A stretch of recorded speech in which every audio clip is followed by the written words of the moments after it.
আমরা সবাই রাতের আকাশে তারা দেখি, কিন্তু কেউ কি কখনো একটি তারা লাগানোর কথা ভেবেছে?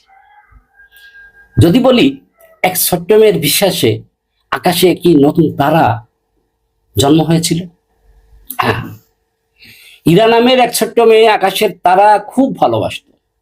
সে দেখলো আকাশের এক কোণে এক টুকরো জায়গা একদম অন্ধকার, সেখানে কোনো তারা নেই। তার খুব কষ্ট হলো।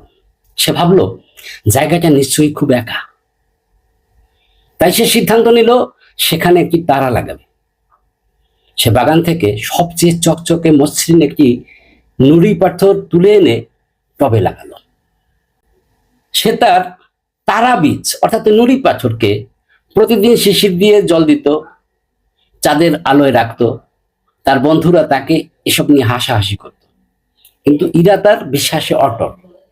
স্বাভাবিকভাবে এই পাথর থেকে কোনো তারা গজালো না। এক রাতে তার মন খারাপ করে ইরা সেই অন্ধকার জায়গাটার দিকে তাকিয়ে কাঁদছিল।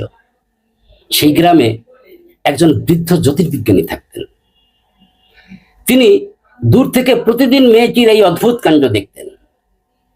মেয়েটির বিশ্বাসে মুগ্ধ হয়ে তিনি তার সবচেয়ে শক্তিশালী টেলিস্কোপ আকাশের সেই অন্ধকার জায়গাটির দিকে তাক করলেন, এবং তিনি যা দেখলেন তাতে তিনি নিজেই অবাক হয়ে গেলেন।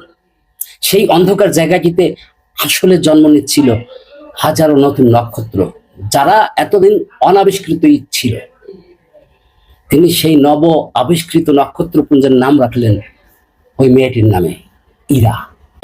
মেয়েটি হয়তো একটি পাথর থেকে তারা গজাতে পারেনি, কিন্তু তার অটল বিশ্বাস আর ভালোবাসা এমন এক দরজা খুলে দিয়েছিল যা পৃথিবী এক নতুন মহাজাগতিক সৌন্দর্যের সন্ধান পেয়েছিল। আমাদের অসম্ভব স্বপ্নগুলো হয়তো ঠিক সেভাবে সত্যি হয় না যেভাবে আমরা ভাবি, কিন্তু সেই স্বপ্নের প্রতি বিশ্বাস আমাদের এমন এক পথে নিয়ে যায় যা আরো বড় কোনো সত্যের সন্ধান দেয়।